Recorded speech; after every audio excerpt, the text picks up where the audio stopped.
말씀은 세례 요한이 유대 광야에서 복음을 전파하는 내용입니다. 우리가 잘 아는 말씀처럼 세례 요한이 처음으로 복음을 증거하는데 그 복음을 증거하는 첫 번째 내용이 무엇이냐? 바로 2절 말씀에 나와 있어요.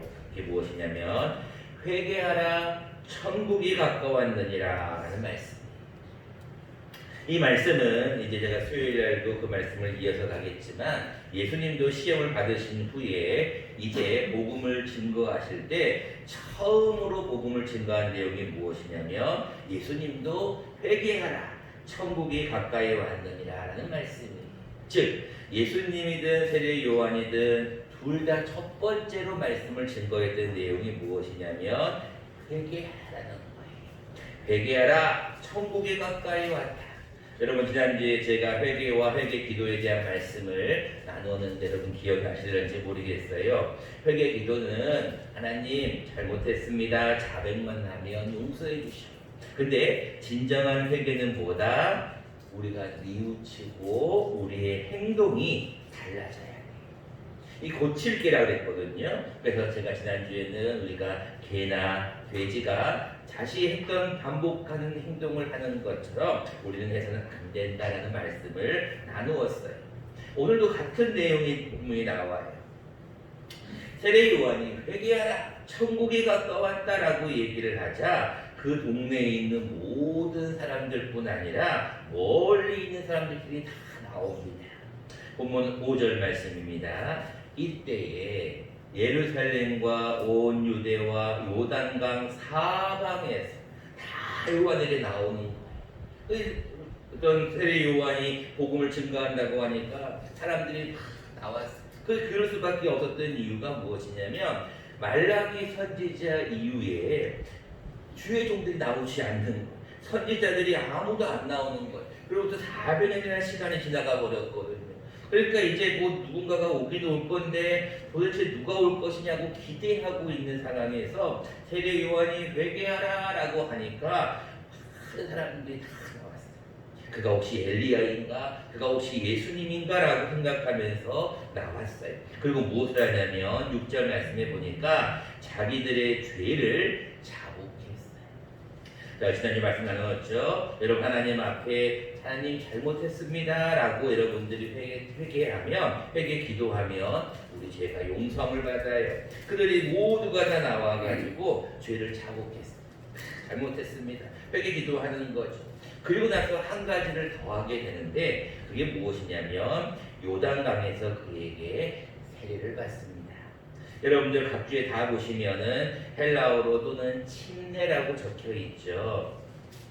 그 당시에는 어떤 우리가 지금 받고 있는 물로 이렇게 머리에 물을 뿌리는 그런 세례 의식이 아니라 다 침례였어요. 예수님 침례를 받았거든요. 요단 강가에 들어가는 그래가지고 다시 한번 나는 옛사람은 죽고 새 사람이 살아납니다 라는 의미로 다 침례를 했어요. 자, 수많은 사람들이 세례를 받고 나니까 이제 누가 또 오게 되냐면 그 당시에 정통 유대인들, 정통 바리새인들, 정통 사두개인들, 율법에 능통한 자들이 다 오는 거예요. 왜? 수많은 사람들이 세례 요한에게 와서 죄를 자백하고 세례를 받으니까 우리들도 지금 어떻게 하고 있나 하면서 아마 왔던 것 같아요.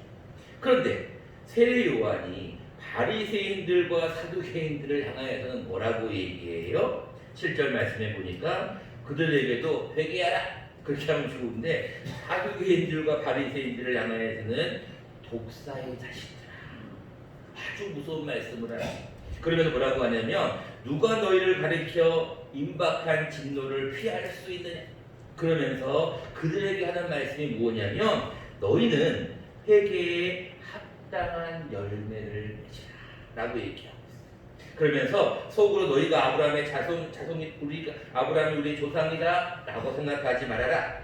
돌들로도 아브라함의 자손이 되게 할 수 있다라고 하면서 너희는 회개에 합당한 열매를 맺어야 된다라고 세례 요한이 가르쳐주고 있어요. 그러면서 뭐라고 얘기하냐면 아주 무서운 말씀을 두 가지를 하죠. 10절과 12절 말씀입니다. 세례 요한이 그들 바리새인들과 사두개인들에게 이런 얘기를 해요. 야, 이미 도끼가 나무 뿌리에 놓여 있다. 이미 도끼가 지금 준비하고 있다. 근데 좋은 열매를 맺지 아니하는 나무마다 찍어서 불에 던져버리고. 그리고 또 한 가지 12절 말씀 하나 더 합니다. 손에 키를 들고 자기의 타작마당을 정하게 하사 알곡은 모아 곡간에 들이지만 쭉정이는 꺼지지 않는 불에 태워버리고. 여러분들도 아마 어머니들은 다 아실 거예요. 옛날에 퀴즈를 한다 그러잖아요. 이게 막 퀴즈를 하면서 하면 어떻게 돼요? 약간 무게가 있고 속이 꽉 찬 알곡은 모아지잖아요. 무게가 있으니까.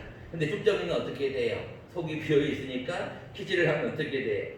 날아가 버리잖아요. 그것을 지금 예를 들어 가지고 쭉정이는 꺼지지 않는 불에다가 태워버리겠죠. 아주 무서운 말씀을 세례 요한이 바리새인들과 사두개인들에게 하는 거예요. 그러면서 너희들의 회개에 합당한 열매를 맺지 아니하면, 좋은 열매를 맺지 아니하면 너희는 찍어버린다. 그래서 불에 던져버리겠다. 너희는 쭉정이가 돼서 꺼지지 않는 불에 태워버리겠다는 거예요. 자, 어떻게 보면 무서운 말씀이기도 하고, 세례 요한이 아니 그 당시 어떻게 보면 종교 지도자들이 바리새인들과 정말로 율법에 능통했던 그들에게 왜 이렇게 얘기를 했을까? 그리고 그들이 회개에 합당한 열매를 왜 자꾸 맺으라고 하였을까? 세례 요한이 말하는 회개에 합당한 열매는 도대체 무엇인가? 오늘은 회개에 합당한 열매가 무엇인지 두 가지를 함께 나누려고 합니다. 여러분들 모든 나무는 아시겠지만 열매가 있어야 된다는 것을 아실 겁니다. 열매가 없으면 그게 무슨 나무인지 알 수가 없어요. 열매가 없으면 병이 들었거나 죽은 나무예요. 마찬가지로 회개에 합당한 열매는 무엇인가 보여지는 열매인데 그 열매를 성경은 무엇으로 얘기하는가? 두 가지를 말씀합니다. 첫 번째입니다. 회개에 합당한 열매는 성령과 불로 받는 세례를 의미합니다. 지금 세례 요한이 많은 사람들에게 회개하라고 얘기했을 때 와서 무엇을 하냐면 죄를 자복하고 그에게 세례를 받았어요. 그런데 오늘 본문 말씀 11절을 보시기 바랍니다. 나는 너희로 회개하게 하기 위하여 물로 세례를 베풀었다. 자, 여러분 여기서 이제 중요한 사실 하나 나오는데, 여러분들 물로 세례를 받았다라는 것은 어떤 의미인가? 우리 교인들은 다들 세례를 받은 걸로 제가 알고 있어요. 그런데 여러분 세례를 받았을 때 물로 세례를 받는 이유는 무엇인가? 회개하게 하기 위하여. 근데 사실은 물로 세례를 받는 것은 하나의 표시일 뿐이에요. 내가 어떤 세례를 받았다, 나의 옛사람이 죽었다, 죄가 씻어졌다라는 어떤 의식으로, 세례, 예식으로서 우리가 물로 세례를 베풀지만 진정한 열매는, 진정한 회개에 합당한 열매는 성령과 불로 세례를 받아야 돼요. 자, 다시 말합니다. 이 11절 후반절입니다. 내 뒤에 오시는 이는 나보다 능력이 많으시니 나는 그의 신을 들기도 감당하지 못. 그 당시에 종들이요, 주인이 오면은 주인의 신을 탁 들고 이렇게 있거든요. 근데 그 신을 들기도 감당하지 못. 다른 성경에는 보면은 그의 신들배를 풀기도 감당하지 못하겠다 그러잖아요. 중요한 것은 나는 종이다라는 거예요. 내 주인이 진짜 오는데 그가 무엇으로 너희에게 세례를 베푸신다고요? 그는 성령과 불로 너희에게 세례를 베푸신다. 여러분, 불이라는 것은 뜨거운 정열을 얘기하는 것을 다 아시는 것인데 성령으로 세례를 베푸신다는 말의 의미를 여러분들이 아셔야 돼요. 다시 말합니다. 여러분들이 세례를 받으시긴 다 받으셨어요. 그래서 여러분들이 다들 이제 옛사람이 죽었고 새사람으로 거듭났다는 것은 아는데 진정으로 여러분들이 성령을 받았냐는 거예요. 성령으로 세례를 받는 것이 합당한 열매라는 거예요. 사두개인들과 바리새인들이 할례를 분명히 행했을 거라고요. 그리고 그들도 세례를 받았던 자들이 있었을 거라고요. 근데 중요한 것은 뭐냐면 요한은 회개에 합당한 열매는 물로 받는 세례가 아니라 성령과 불로 받는 세례를 받아야 돼요. 여러분들은 성령으로 세례를 받으셨습니까? 여러분들은 성령으로 정말로 세례를 먼저 받고 나서 그 다음에 물로 세례를 받으셨나요? 여러분 성령으로 세례를 받았다는 것이 과연 무엇일까요?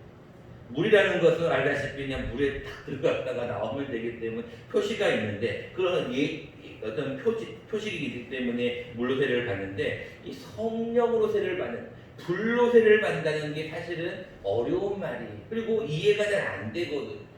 당신 성령 세례 받았어요? 라고 물어보면 이게 무슨 말? 대부분 이렇게 생각하거든. 여러분들 성령을 세례 받았다는 것이 무엇인지 로마서 말씀을 잠깐 보시면 조금 이해가 쉽습니다. 여러분들 위해서 자막을 준비했습니다. 같이 한번 2절 말씀입니다. 천천히 읽어보겠습니다. 시작.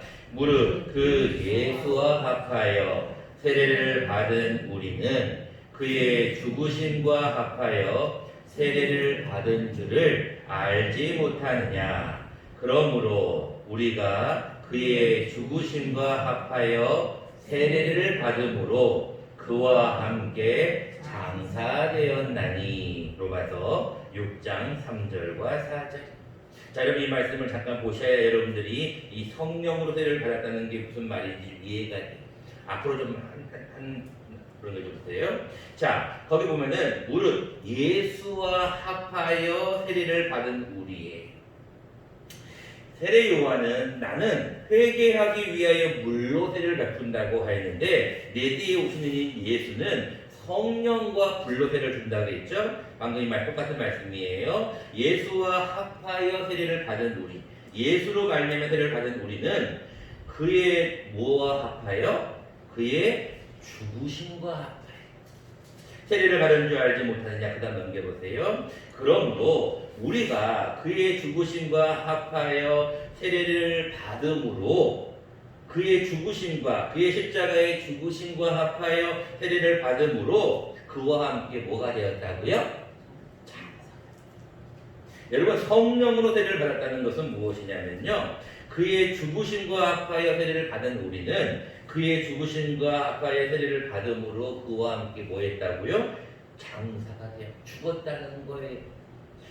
이렇다라는 말씀입니다. 갈라디아서 2장 20절 말씀입니다. 내가 그리스도와 함께 십자가에 뭐 했어요? 못 박혔나니. 그런즉 이제는 내가 사는 것이 아니요 오직 내 안에 그리스도께서 사시는 것이다. 내가 이제 사는 것은 나를 사랑하사 나를 위하여 자기 몸을 버리신 하나님의 아들을 믿는 믿음에 산다는 게 무슨 말이냐면, 내가 그리스도와 함께 십자가에 못 박혔다는 것은 내가 그와 함께 죽었다는 거예요. 성령으로 세례를 받는다는 것은 자기의 옛사람이 죽는 것을 의미해요. 겉으로 내가 물에 침례를 받아서 겉으로 나의 옛사람이 죽었습니다, 잠깐 물에 잠겼다가 일어나는 겉의 요식행위가 아니라 진정으로 죽어야 한다는 것이 성령으로 받는 세례예요. 여러분, 그리스도인 척하면 안 된다는 거예요. 많은 사람들이 당신은 그리스도인입니까? 네, 저는 그리스도인 맞습니다. 어떻게 합니까? 저는 교회를 다닙니다. 세례를 받았습니다. 그런데 여러분, 세례를 받았다는 그 표시가 진정한 열매가 아니라는 거예요. 진정한 열매는 무슨 열매냐? 그의 속사람이 죽어야 돼. 그의 겉으로의 어떤 모습의 어떤 죽는 게 아니라 그와 함께, 예수와 함께 우리가 죽어야 된다는 거예요. 그것을 보고 회개에 합당한 열매라고 하는. 사두개인들과 바리새인들은 겉으로는 얼마나 잘했는지 몰라요. 기도도 열심히 하고 금식도 하고 11조도 하나님 앞에 드리고 많은 사람들에게 보이기 위한 일을 너무나 많이 해요. 그러나 왜 세례 요한이 그들을 향하여서 독사의 자식이라고 하느냐? 예수님도 그들을 향해서 뭐라고 얘기해? 회칠한 무덤이라고 그러거든요. 여러분, 그 이유는 그들의 속사람이 죽지 않았기 때문에 그래. 그의 속사람이 장사가 되어 있지 않기 때문에 그래. 물로 세례를 받는 것이 중요한 것이 아니라 진정한 성령으로 세례를 받는 것은 우리의 속사람이 죽는 것을 의미해요. 우리의 옛 자아가 죽는 것을 의미해요. 옛날에 나의 본래의 어떤 모습이 죽어지는 것을 의미해요. 이게 진정한 회개에 합당한 열매라는 거예요. 두 번째입니다. 회개에 합당한 열매라는 것은 좋은 열매를 맺어야 한다는 것을 의미합니다. 다시 한번 10절 말씀으로 보도록 하겠습니다. 마태복음 3장 10절 말씀입니다. 이미 도끼가 나무 뿌리에 놓였으니 무슨 열매를 맺지 않은 나무마다 좋은 열매. 여러분 생각을 해보세요. 이제 여러분 요즘 뭐 여름이어서 많은 과일들이 나오는데요. 과일들도요, 여러분들 이번에 피해를 입어가지고요, 좋은 어떤 열매도 있지만 피해로 인해서 안 좋은 열매도 있다는 거예요. 우리가 먹을 수 없는 열매도 있다는 거예요. 좋은 열매를 맺지 아니하는 나무는 찍힌다는 거예요. 그래서 불에 던져진다는 거예요. 성경은 우리에게 무엇을 얘기해? 회개에 합당한 열매는, 야, 너희가 정말로 회개했느냐? 그러면 좀 좋은 열매를 좀 맺어봐라. 회개하고 우리 행동이 달라졌으면 조금씩은 열매를 좀 맺어봐라라는 거예요. 여러분들이 잘 아는 성령의 좋은 열매 다 알고 있는 말씀이에요. 같이 한번 외워볼까요? 시작. 오직 성령의 열매는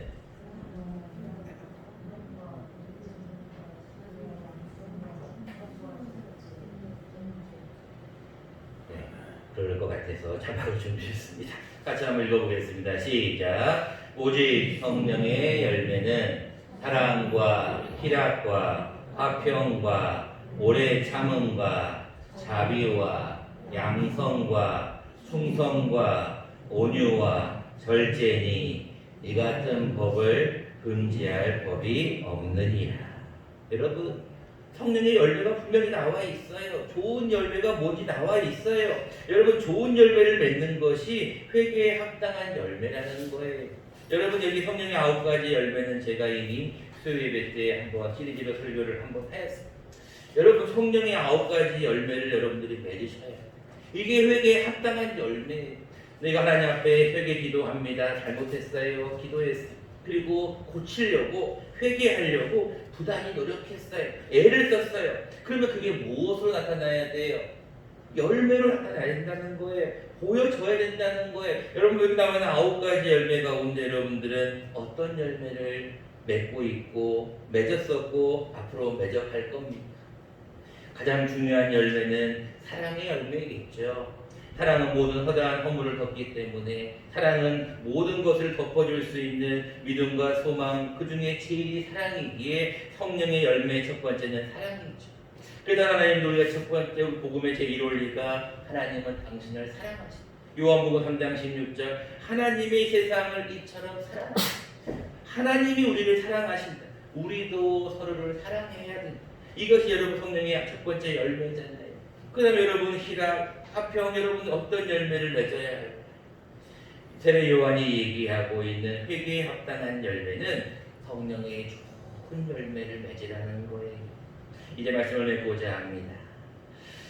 세례 요한은 그들에게 오는 바리새인들과 사두개인들을 향하여서 독사의 자식들아, 이제 곧 진노가 너희에게 임박할 것인데 임박한 진노를 너희가 피하랴. 그러면서 조심해라. 그러므로 회개에 합당한 열매를 맺으라 라고 다시 한번 얘기해요. 여러분들이 지금까지 제2원리 당신은 죄에 빠져 있습니다에 대한 우리가 설교 말씀을 쭉 들었어요. 그리고 죄에 대해서는 하나님은 우리를 의인이라고 인정해 주셨어요. 여러분들에게 이제는 죄에 대해서 더 이상 여러분들이 예수를 믿으면 죄가 너희를 주장하지 못하게 된다. 너희는 의인이다. 그런데 또 너희가 죄를 짓지 않느냐, 또 너희가 자범죄를 짓지 않느냐, 그럴 때마다 회개해. 특별히 회개 기도해라. 회개 기도하면 용서해 주신다. 근데 회개 기도만으로는 부족하기에 회개해야 된다라고 말씀하셨고, 오늘은 회개에 합당한 열매까지 맺어야 한다는 것을 말씀하십니다. 여러분, 바라기는 이 한 주간 살아가실 때 우리가 진정한 예수님이 원하시는 회개에 합당한 열매, 성령과 불러받는 세례를 받음으로 성령의 좋은 열매를 맺는 저와 여러분 되시기를 간절히 축원합니다.